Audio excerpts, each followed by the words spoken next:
Hello everyone, welcome to the Unacademy, welcome to the India's largest learning platform, welcome to my class, welcome to the Engineering Live YouTube channel. बेटा स्वागत है आप लोगों का। तो we were discussing about the feedback application of the negative feedback application of the OPAM and हमने बहुत सारे एप्लीकेशन पढ़ लिए हैं बेटा। और आज हमें उसी कंटिन्यूएशन में और एप्लीकेशन देखने हैं। बेसिकली आज हम देखने वाले इंटीग्रेटर कि एक इंटीग्रेटर एक आइडियल इंटीग्रेटर कैसा काम करता है, उसमें क्या क्या आपके ड्रॉबैक होते हैं, इसलिए हम प्रैक्टिकल इंटीग्रेटर बनाते हैं। और फिर प्रैक्टिकल इंटीग्रेटर किसकी तरह काम करता है। तो आज बिल्कुल आप बने रहो, बहुत ही अच्छा टॉपिक है, बहुत डिटेल में डिस्कस करने वाले हैं हम इंटीग्रेटर, क्योंकि इससे क्वेश्चन आए हुए हैं। इससे क्वेश्चन आए हैं तो आपको बिल्कुल बने रहना है आपको। और इंटीग्रेटर आप सीख जाओगे, ये मेरी गारंटी है। तो let me introduce my self. I am Rahul Kumar Gupta. I am 8 time GATE qualified and 1 time ISRO qualified. I am MTech from IIT BHU and I have teaching experience of about 4 years. And I deal with the subject network theory, analog electronics and signal system. तो अगर मैं इन तीनों subject की बात करूँ बेटा, EC, double E and IN, इन तीनों branch में ये तीनों सब्जेक्ट आपके कॉमन है बिल्कुल। और अच्छा खासा वेटेज है, कम से कम 20 से 30 नंबर का आपका यही सब्जेक्ट आते हैं। तीन सब्जेक्ट को अगर मिला दिया जाए, अगर कभी भी आप गेट का पेपर देख लो, तो कम से कम 20 से 30 नंबर के आपके यही इन्हीं तीनों सब्जेक्ट से आपको क्वेश्चन मिल जाएंगे। तो बेटा गेट एंड ESC के बैच स्टार्ट हो चुके हैं। जितनी जल्दी हो सके आप RK1 कोड यूज करके जल्दी से जल्दी आप सब्सक्रिप्शन ले लो, जल्दी से जल्दी आप सब्सक्रिप्शन ले लो। ठीक है, आपको करना क्या होगा बेटा, सबसे पहले तो आपको अनअकैडमी लर्निंग ऐप डाउनलोड करना है। अनअकैडमी लर्निंग ऐप डाउनलोड करने के बाद आपको एक valid email ID and valid mobile number से आपको लॉगिन करना है। और लॉगिन करने के बाद आपको ये कोड याद रखना है बेटा, RK1। और नीचे डिस्क्रिप्शन बॉक्स में आपको मेरी प्रोफाइल की लिंक मिल जाएगी, उस प्रोफाइल की लिंक का यूज करके आप मुझे फॉलो जरूर कर लो। Follow me on Unacademy, follow me on Unacademy.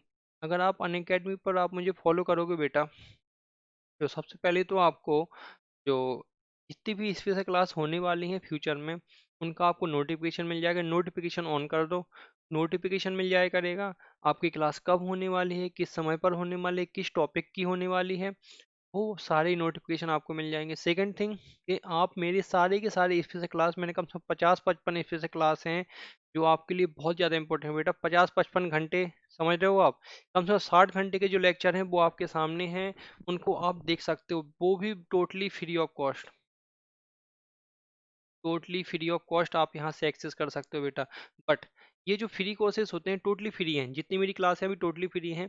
जो ये फ्री कोर्सेज होते हैं बेटा, ये उनके लिए होते हैं जिनकी ऑलरेडी तैयारी हो चुकी है, उनको एक दो टॉपिक पढ़ने हैं, और वो एक दो टॉपिक एक दो सब्जेक्ट आप यहाँ से कर सकते हो। बट जिनको बिल्कुल जीरो से स्टार्ट करना है, जिनको बिल्कुल अपना बेस मजबूत करना है, उनको मैं सजेस्ट करूंगा बेटा कि वो सिलेबस कंप्लीशन बैच ही ज्वाइन करें। सिलेबस कंप्लीशन बैच आपके जो होते हैं वो आपके पेड कोर्स होते हैं। और this is the one time subscription, this is the one time subscription. ठीक है, जो आपकी अनअकैडमी क्लास होती है बेटा यूट्यूब प्लेटफॉर्म पर होती है सबसे पहले तो, है ना, स्पेशल क्लास के फॉर्म में होती है। और आपकी प्लस कोर्सेज होते हैं, तो ये दोनों आपके फ्री होते हैं। बट प्लस प्लस क्लासेस आपकी पेड होती हैं, प्लस क्लासेस आपकी पेड होती हैं। तो आप यहाँ से सीओल करोगे तो आपको सारे बैच मिल जाएंगे बेटा। रैंक इम्प्रूवमेंट बैच है, एक्सीलेटेड बैच है, बहुत सारे बैच हैं जो आपको मिल जाएंगे। तो बस जल्दी जल्दी आप इनको ज्वाइन कर लो, आप इनको ज्वाइन कर लो। आप जितने फैकल्टी से पढ़ना चाहो आप उतनी फैकल्टी से पढ़ सकते हो। मोस्ट इंपॉर्टेंट थिंग कि आपको टेस्ट सीरीज मिल जाएगी। 2 मिनट रुकेंगे।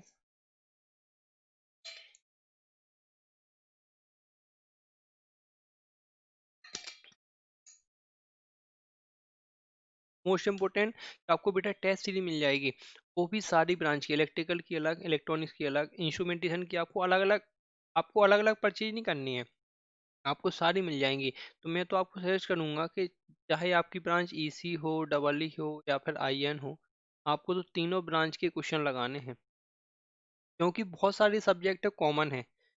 60% सिलेबस कॉमन है EC, double E and IN में, है ना। तो आपको तो तीनों ब्रांच के क्वेश्चन लगाने हैं। जैसे अगर मैं नेटवर्क की बात करूँ तीनों लगा लेने, एनालॉग की बात करूँ तीनों के लगा लेने, कंट्रोल की बात करूँ तीनों लगा लेने, EDC की बात करूँ तीनों मतलब जो भी आपके कॉमन सब्जेक्ट है ना, सबके क्वेश्चन लगा लो आप, है ना। तभी आपका बिल्कुल अच्छा लेवल हो जाएगा, अच्छे क्वेश्चन का लेवल हो जाएगा। तो बेटा जो 12 महीने का जो सिलेबस है, जो 12 महीने का आपका प्लान है, वो कितने का है, वो है आपका 30,250 का। बट आपको ये कोड याद रखना है बेटा, RK1। आगे वन कोड अप्लाई करोगे तो आपको 10% का डिस्काउंट मिलेगा और आपकी फीस कितनी हो जाएगी, 27,225 रुपये। और अगर आप स्पेशल क्लास देखते हो बेटा, तो स्पेशल क्लास को भी आप रिडीम कर सकते हो, जो आपको क्रेडिट के फॉर्म में मिलते हैं उसको भी आप रिडीम करोगे तो आपकी फीस और भी कम हो जाएगी। नेक्स्ट, कि अगर आप 18 मंथ का प्लान लेते हो तो आपकी फीस कितनी बेटा, 38,500 रुपये। और अगर आप कोड यूज करते हो बेटा RK1, तो आपको यहाँ से 10% का डिस्काउंट मिल जाएगा और आपकी फीस कितनी हो जाएगी, 34,650 रुपये। और अगर आप क्रेडिट यूज कर लेते हो तो आप इसको भी रिडीम कर सकते हो, आपकी फीस और भी कम हो जाएगी। और अगर आप बेटा 24 मंथ का प्लान लेते हो तो आपकी फीस कितनी बेटा, 44,000 रुपये।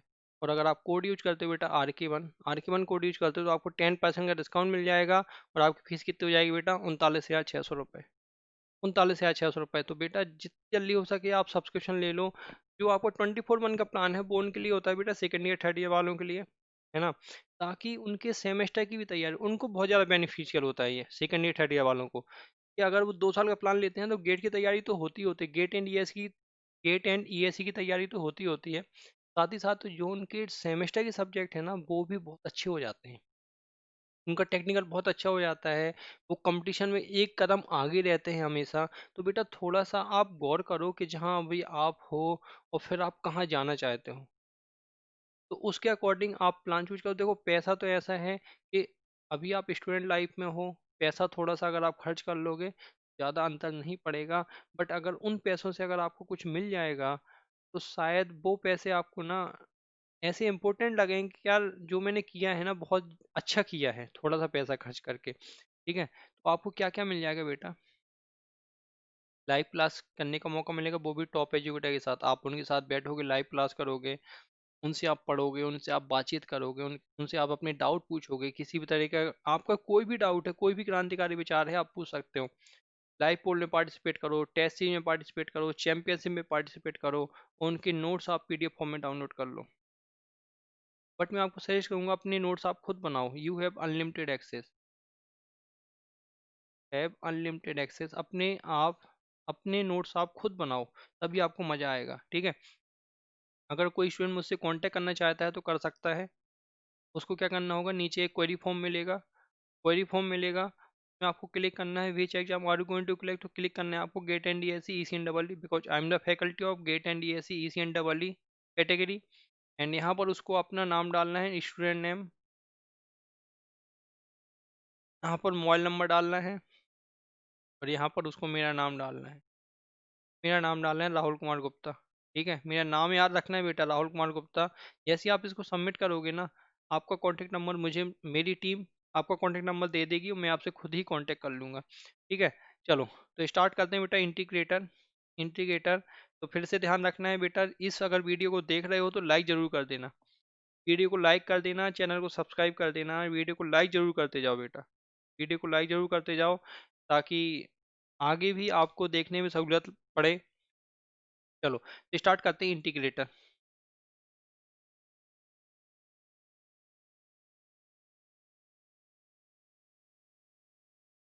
देखो इंटीग्रेटर का क्या मतलब है, इंटीग्रेटर का मतलब है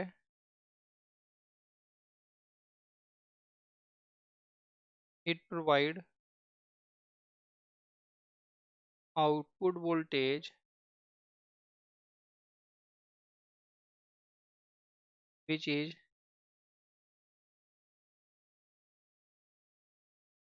प्रोपोर्शनल टू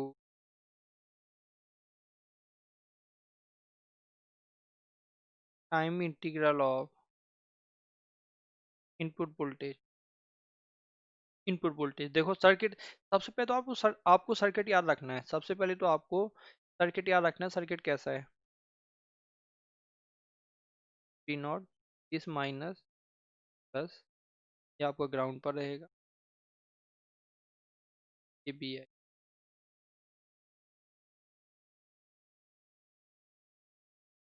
जल्दी से सर्किट बना लो पहले तो, जल्दी से सर्किट बना लो। This is CF, this is R।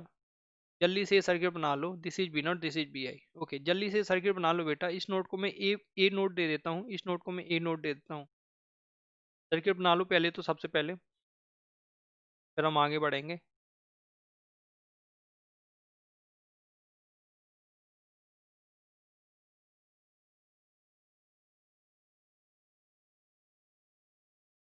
Circuit बना लिया। चलो अब देखेंगे, अगर यहाँ पर जीरो है तो due to virtual short circuit, तो बी ए की वैल्यू हो जाएगी, वो कितनी हो जाएगी, जीरो। तो के सी एल लगा दो, K C L at node A, node A पर के सी लगाओ क्या मिलेगा, B I minus zero upon R plus plus यहाँ पर कितनी करंट होगी, अगर मैं यहाँ पर करंट बोलूँ, देखो केसीएल लगाना है तो आप सबसे पहले तो करंट मान लो आई वन, यहाँ पे करंट मान लो इस डायरेक्शन में आई टू, तो आप क्या लिखोगे, देखो I one plus I two equal to zero, I one plus I two equal to zero. I one की वैल्यू कितनी हो जाएगी, B I minus zero upon R plus I two की वैल्यू आप कितनी लिखोगे, the current through the capacitor, the current through the capacitor दी जाती है C F D B not upon D T, D B not upon sorry not B not D B C upon D T equal to zero. अब देखो BC की value कितनी होगी, आपकी current इस डायरेक्शन में फ्लो हो रही है, हमने यहाँ पर प्लस लिखा है ना, हमने यहाँ पर प्लस लिखा है, इसका मतलब करंट आपकी जो पोलैरिटी होगी बीसी की, यहाँ पर प्लस होगा यहाँ पर माइनस होगा। देखो आपको ये एक चीज ध्यान रखनी है, ये चीज मैं नेटवर्क में कई बार बताता हूँ, ये अगर आपका कैपेसिटर है, अगर आपकी करंट इस डायरेक्शन में फ्लो होती है तो आप लिखोगे I equal to C D B by D T, ठीक है। ये वोल्टेज भी है, और अगर आपका कैपेसिटर ऐसा है और पोलैरिटी कुछ ऐसी है, यहाँ प्लस यहाँ माइनस भी है, और आपकी करंट फ्लो रही है इस डायरेक्शन, तो आप लिखोगे आई इक्वल टू माइनस का C D V by D T. ये चीज आपको पता होनी चाहिए, कहाँ प्लस आना है कहाँ माइनस आना है। तो अभी हमने क्या लिखा, प्लस लिखा है, इसका मतलब यहाँ प्लस होगा यहाँ माइनस। अब देखो बीसी की वैल्यू कितनी होगी, इसके अकॉर्डिंग बीसी की वैल्यू कितनी होगी, प्लस लगाया आपका बी नॉट के साइड और माइनस लगाया आपका जीरो साइड, मतलब बीसी इक्वल टू क्या हो जाएगा, B not. BC equal to कितना हो जाएगा, बी नॉट, यहाँ पे जरा पुट कर दो, तो B I upon R plus C F D B not upon D T equal to zero, upon D T equal to कितना हो जाएगा, माइनस का B I upon R F, R into C F, minus का B I upon R into C F, दोनों side integration कर दो, integrate both side, integrate both side,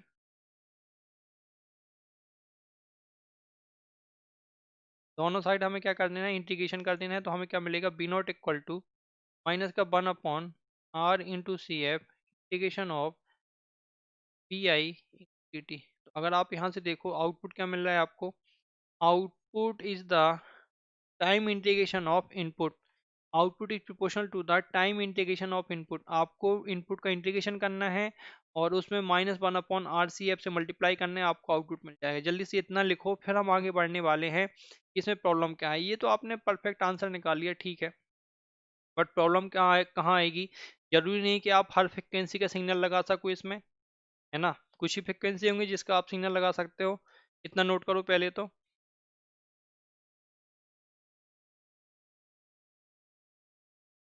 note कर लो। अब देखेंगे, अगर मैं इसका गेन देखूं, गेन ऑफ इंटीग्रेटर तो कितना होगा, ये बेसिकली है क्या, अगर आप देखो ये इन्वर्टिंग एम्पलीफायर की तरह काम कर रहा है। अगर मैं बोल दूं कि इसका जो इम्पिडेंस है वो है जेड एफ, का इम्पिडेंस कितना है, जेड एफ, तो गेन कितना लिखोगे आप, B not upon B I, B not upon B I लिखोगे बेटा, माइनस का Z F upon R, minus का Z F upon R.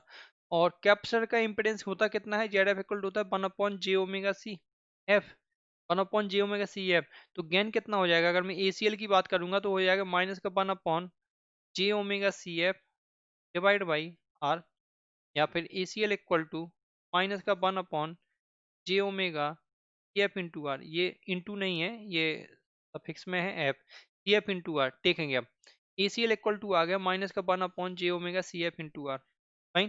This is the transfer function, this is the transfer function of integrator. जैसे आप निकालते थे ना, control में निकालते थे एस के फॉर्म में, जे ओमेगा को एस लिख दोगे तो आपका एस के फॉर्म में आ जाएगा, कोई दिक्कत नहीं है ना।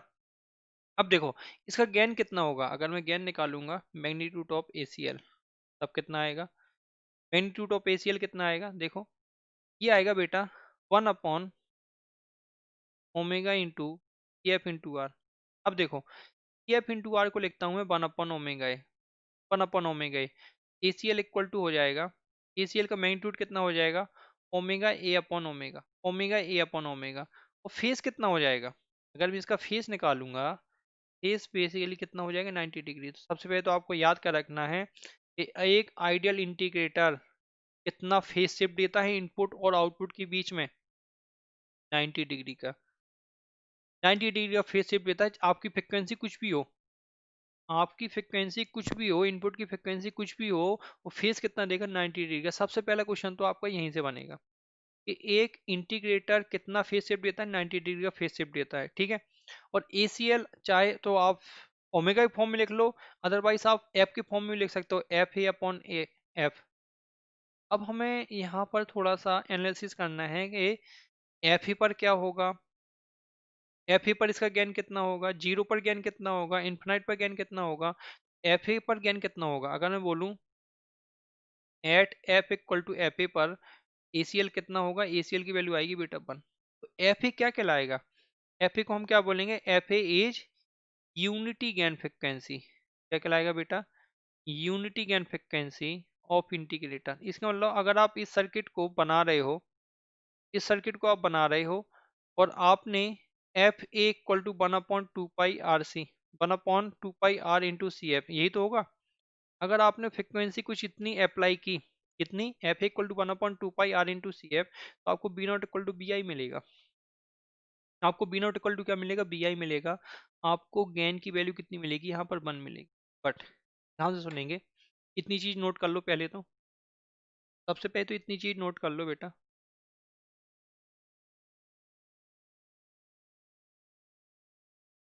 एक बार देख लूँ जरा, आवाज आ रही है, कई बार आवाज चली जाती है, आवाज मुझे देखनी पड़ती है बार बार।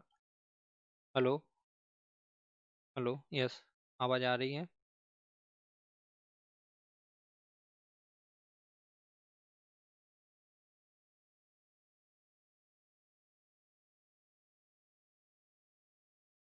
इतना नोट कर लिया। अब देखेंगे, अब मैं और फ्रिक्वेंसी पर थोड़ा एनालिसिस करता हूँ, एफ इक्वल टू जीरो पर और F tending to zero, F tending to infinite पर। If F tending to zero होगा देन ACL की वैल्यू कितनी होगी, ACL की होगी बेटा वैल्यू इन्फिनाइट। ओ हो, अगर एफ इक्वल टू जीरो, अगर हम DC की बात करें, और आपको साफ साफ दिख रहा है, अगर हम DC की बात करते हैं ना, तो DC के लिए कैपेसिटर कैसा हो जाता है, ओपन सर्किट। और अगर ओपन सर्किट हो गया तो फिर तो वो ओपन सर्किट की तरह काम करेगा ना, उसमें फीडबैक खत्म ही हो गया, फीडबैक खत्म। इसका मतलब इस सर्किट को हम DC के लिए यूज नहीं कर सकते हैं। अगर आप चाहो कि DC का इंटीग्रेशन निकाल दो, तो आप DC का इंटीग्रेशन नहीं निकाल सकते हैं यहाँ पे, है ना। DC के लिए कैपेसिटर कैसे काम करेगा, DC के लिए तो कैपेसिटर बेटा आपका ओपन सर्किट हो जाएगा। और अगर ओपन सर्किट हो गया तो आप DC को कैसे काम कर सकते हो, नहीं कर सकते हो। वहां पर आपका जो आपका सिस्टम होगा वो आपका अनस्टेबल हो जाएगा, गेन की वैल्यू इन्फिनाइट हो जाएगी ना। तो किसी भी सिस्टम का अगर गेन इन्फिनाइट है तो वो सिस्टम अनस्टेबल होता है। तो due to infinite gain integrator become unstable at very low frequency, at very low frequency. यहाँ पर मैं लिख देता हूँ, a close loop gain, a close loop system with infinite gain is unstable, is unstable, ठीक है। अब बात करें अगर एफ टेंडिंग टू इनफाइनाइट की, तो क्या मिलेगा, एफ टेंडिंग टू इनफाइनाइट की बात करें तब क्या मिलेगा, देन ACL की वैल्यू कितनी आएगी। अगर F tending to infinite put करोगे तो एफ ACL की वैल्यू आएगी टेंडिंग टू जीरो। मतलब इनफाइनाइट पे गेन की वैल्यू कितनी हो जाएगी, जीरो। इनफाइनाइट पे गेन की वैल्यू कितनी हो जाएगी, जीरो। इसका मतलब आपका जो फ्रिक्वेंसी रिस्पॉन्स आएगा वो कुछ ऐसा आएगा, देखेंगे। अगर मैं फ्रिक्वेंसी बोलूं और यहाँ पर ACL बोलूं, तो आपको कैसा मिलेगा कि जीरो पर आपका इन्फिनाइट गेन है, जीरो पर इन्फिनाइट गेन है, टेंडिंग टू जीरो पर इन्फिनाइट गेन है, और इन्फिनाइट पर टेंडिंग टू जीरो गेन है, इन्फिनाइट पर टेंडिंग टू जीरो गेन है। ये ACL इक्वल टू कितना हो जाएगा, ACL की वैल्यू हमने निकाली F A upon F, F A upon F. एक फ्रिक्वेंसी होगी बेटा आपकी, फ्रिक्वेंसी होगी F equal to F A, यहाँ पर गेन कितना हो रहा होगा, 1। यहाँ पर गेन कितना हो रहा होगा बेटा, 1। जब टेंडिंग टू इन्फिनाइट होगा तो कैसा हो जाएगा, जीरो। तो यहाँ पर एक प्रॉब्लम थी कि जीरो पर हम, या फिर लो फ्रिक्वेंसी पर इस सर्किट को हम यूज नहीं कर पा रहे थे। तो हम क्या करेंगे, overcome the drawback, overcome the drawback of instability or register can be connected in parallel to capacitor. If such circuit is called practical integrator. Practical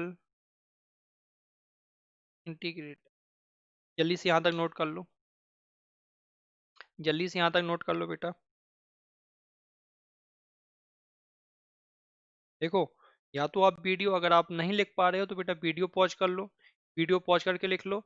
otherwise मैं आपको सफिशिएंट टाइम देता हूँ ताकि आप लिख सको।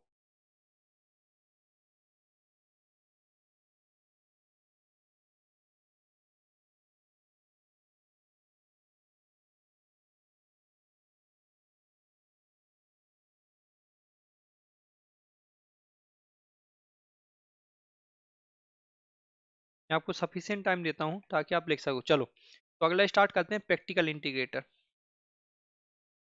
क्या होता है प्रैक्टिकल इंटीग्रेटर, कैसे काम करता है प्रैक्टिकल इंटीग्रेटर?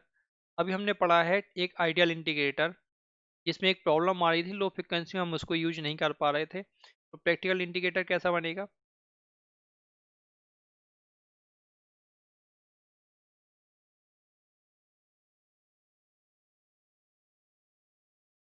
ये माइनस, ये प्लस, ये तो आपका ग्राउंड पर ही है, ये बी आई, ये आपका एक रजिस्टर लगा हुआ है आर,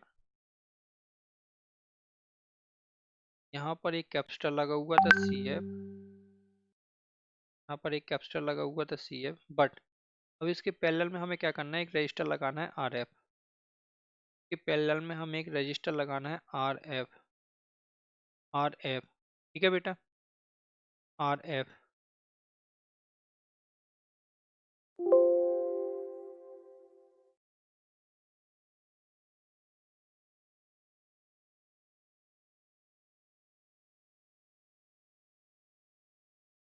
ठीक है, जल्दी से ये सर्किट बना लो पहले, जल्दी से ये सर्किट बना लो बेटा।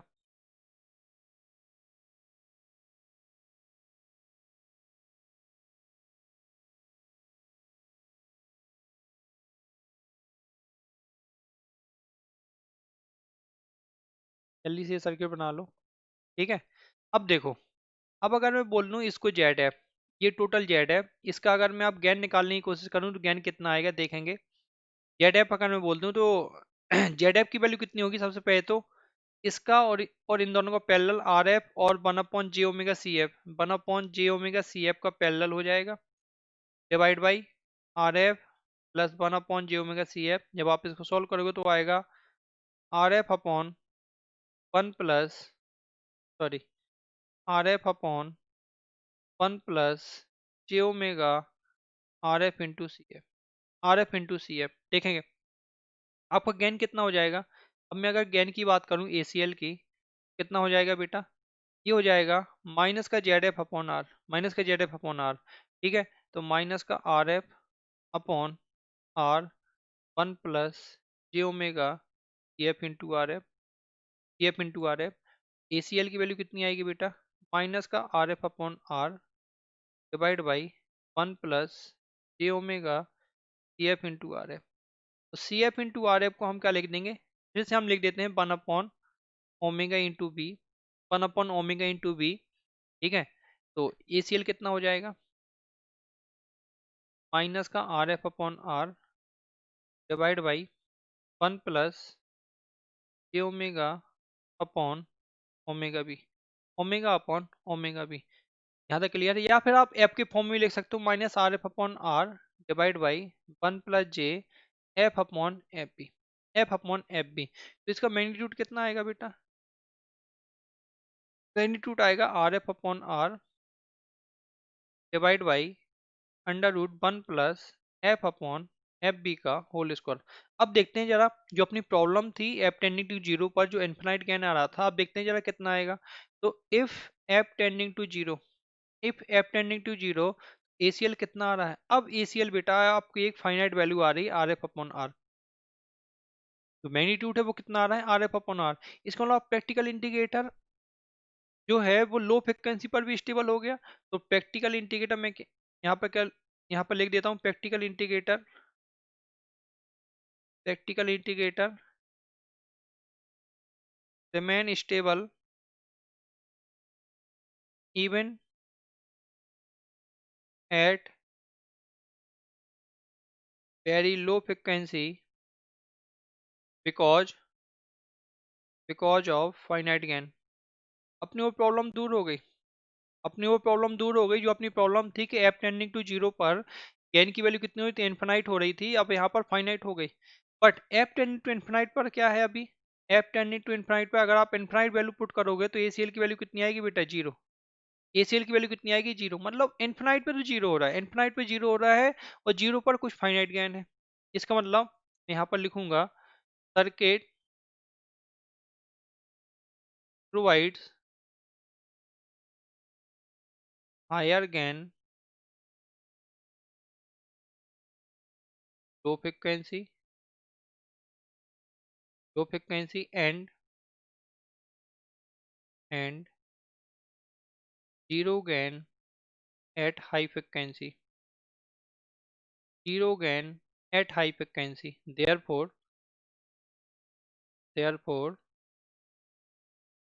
it can also be used as low pass filter. यही तो है बेटा लो पास फिल्टर, यहाँ से आपके फिल्टर स्टार्ट हो गए हैं। तो मैं इस प्रैक्टिकल इंडिकेटर को एक नाम और दे सकता हूँ जिसको हम क्या बोलते हैं बेटा, लो pass filter. Low pass filter, इसकी जो करेक्टरिस्टिक आएगी वो कैसी आएगी, एक लो पास फिल्टर की तरह आएगी, लो पास फिल्टर की तरह। इसका मतलब अगर मैं इसका एक करेक्टरिस्टिक बनाऊं तो कैसे बनेगी, इसकी अगर मैं करेक्टरिस्टिक बनाऊं तो कैसे बनेगी बेटा, ये फ्रिक्वेंसी हो जाएगी और ये एसीएल हो जाएगा। आपकी जो करेक्टरिस्टिक आएगी जस्ट एक लो पास फिल्टर की तरह आएगी, ऐसे जस्ट एक लो पास फिल्टर की तरह आएगी कि जीरो पर गेन कितना आ रहा है, आर एफ अपॉन आर, ये आपका मैग्नीट्यूड है आर एफ अपॉन आर। और यहाँ पर टेंडिंग टू इनफाइनाइट पर कितना है, जीरो। बट अब मैं अगर बात करूँ at F equal to F B पर, तो एसीएल की वैल्यू कितनी आ रही है, एसीएल की वैल्यू आ रही है बेटा R F upon R divide by root two, R F upon R divide by root two. इसलिए हम एफ बी को क्या बोलते हैं, F B is called 3 dB और cut off frequency of low pass filter, low pass filter. तो F B की value कितनी है, एफ बी की जो वैल्यू है वो है 1/2 pi into E F into R F. जल्दी से ये चीज नोट कर लो, इसका मतलब यहाँ पर कोई एक फ्रिक्वेंसी होगी, यहाँ पर कोई एक फ्रिक्वेंसी होगी F equal to F B, यहाँ पर गेन कितना हो जाएगा, R F upon R divide by, जल्दी से ये नोट कर लो। फिर हमें एक दो पॉइंट और पढ़ने हैं इसके, हमें एक दो पॉइंट और पढ़ने हैं, जल्दी से इतना नोट कर लो पहले तो।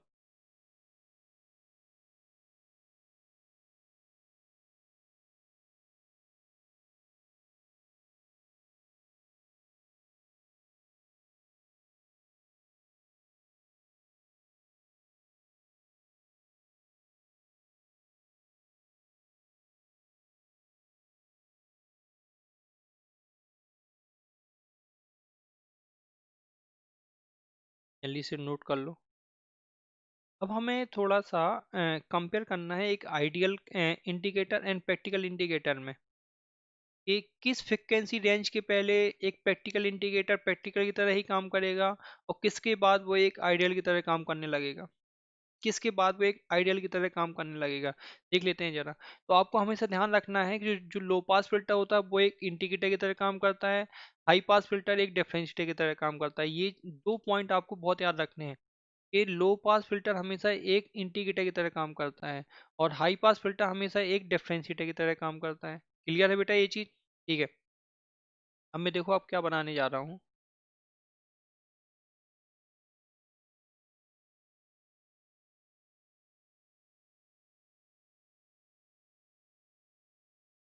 फ्रिक्वेंसी वर्सेस गेन के बीच का प्लॉट, और दोनों एक साथ बनाऊंगा, प्रैक्टिकल और आपका आइडियल। प्रैक्टिकल का गेन कुछ ऐसा आया, कैसा आया, और आइडियल कैसा आया था? आइडियल आपको पता है, आइडियल आपको पता है, वो कुछ ऐसा आया था।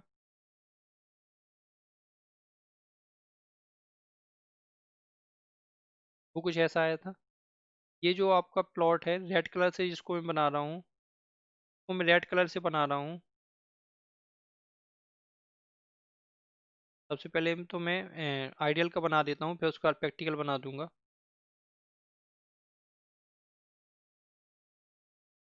ये था अपना आइडियल का। प्रैक्टिकल का कैसा आया बेटा? प्रैक्टिकल का आया कुछ ऐसा।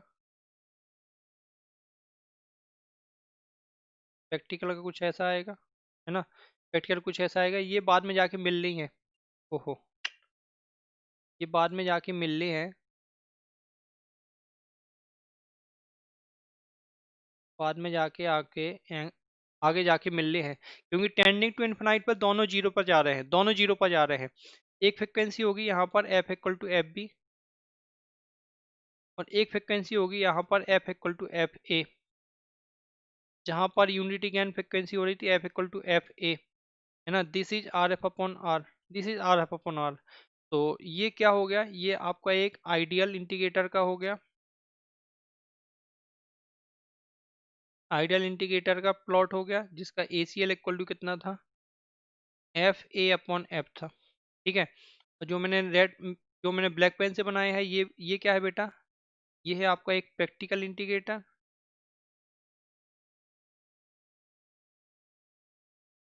प्रैक्टिकल इंटीग्रेटर है ना? इसका गेन कितना आया था? ACL इक्वल टू आया था R F upon R divide by under root of F upon F B का whole square, F upon F B का होल स्क्वायर।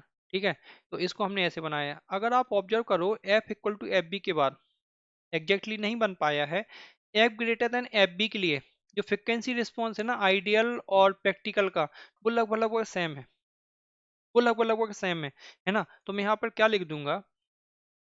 यहाँ पर लिख दूंगा कि for F greater than F B, frequency response curve of ideal and practical integrator coincide, hence practical integrator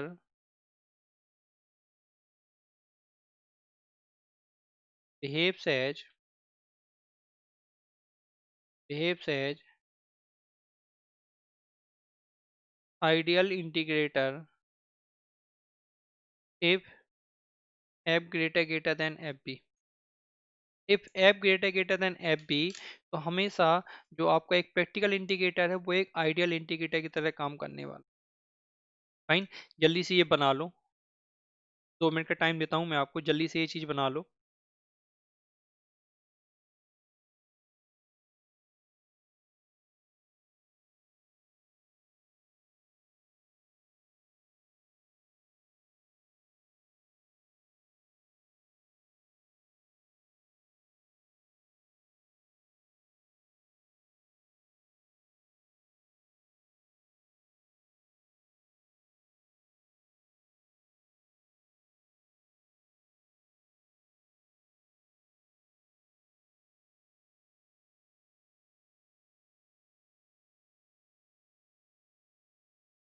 बना लो बेटा,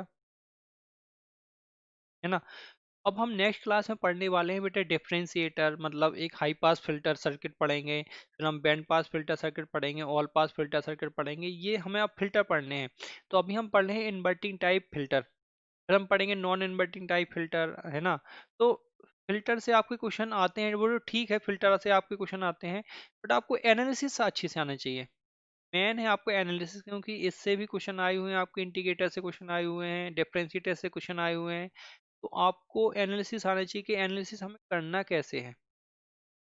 समझ में आ रहा है कि एनालिसिस हमें किस तरीके से करना है कि हमारा आउटपुट इनपुट के फॉर्म में आ जाए, वही उसका क्या हो जाएगा ऑपरेशन। कोई भी आपको अगर सर्किट मिल जाता है तो आपको क्या ध्यान रखना है उसमें कि आउटपुट को निकालना है इनपुट के फॉर्म में, कि इनपुट का क्या मतलब आप क्या कर रहे हो, क्या ऑपरेशन कर रहे हो, क्या क्या ऑपरेशन परफॉर्म हो रही है। अगर वो इंटीग्रेशन ऑफ इनपुट है तो वो इंटीग्रेटर हो जाएगा, अगर वो डिफरेंशिएशन ऑफ इनपुट है तो वो एक डिफरेंशिएटर हो जाएगा, अगर वो लॉग ऑफ इनपुट है तो वो लॉग एम्पलीफायर हो जाएगा, अगर वो एंटी लॉग है तो एंटी लॉग हो जाएगा, अगर वो ऐड कर रहा है तो एडर हो जाएगा। तो आपको इनपुट और आउटपुट का रिलेशन निकालना आना चाहिए, यही होता है ओपन के क्वेश्चन में। तो करते हैं, अगली क्लास में हम डिफरेंशिएटर पढ़ेंगे। आई होप आपको ये चीज़ समझ में आई होगी। तो this is all about the integrator, ideal integrator and practical integrator. तो इसको हम कंटिन्यू करेंगे, अगली क्लास में हम डिफरेंशिएटर पढ़ेंगे। फाइन। तो बेटा जितने जल्दी हो सके उतने जल्दी आप अनअकैडमी ज्वाइन कर लो, आपके बैच स्टार्ट हो चुके हैं, ज़्यादा लेट मत करो। गेट एंड ईएससी के बैच स्टार्ट हो चुके हैं, है ना। गेट 2021, गेट 2022 के लिए आपके बैच स्टार्ट हो चुके हैं, और एक क्रैश कोर्स बैच स्टार्ट हो चुका है। क्रैश कोर्स जिसको करना हो वो गेट 2021 के लिए आपके क्रैश कोर्स बैच स्टार्ट हो चुके हैं। और जब आप सब्सक्रिप्शन लो तो आपको ये कोड याद रखना है, कोड है बेटा RK1। बस आपको ये कोड याद रखना है, कोड याद रखोगे आप तो आपको 10% का डिस्काउंट मिल जाएगा और आप मुझसे पर्सनली कनेक्ट हो जाओगे। आप मुझसे पर्सनली कनेक्ट हो जाओगे। तो बेटा इस चीज़ का आपको ध्यान रखना है। तो मिलते हैं नेक्स्ट क्लास में। Thank you.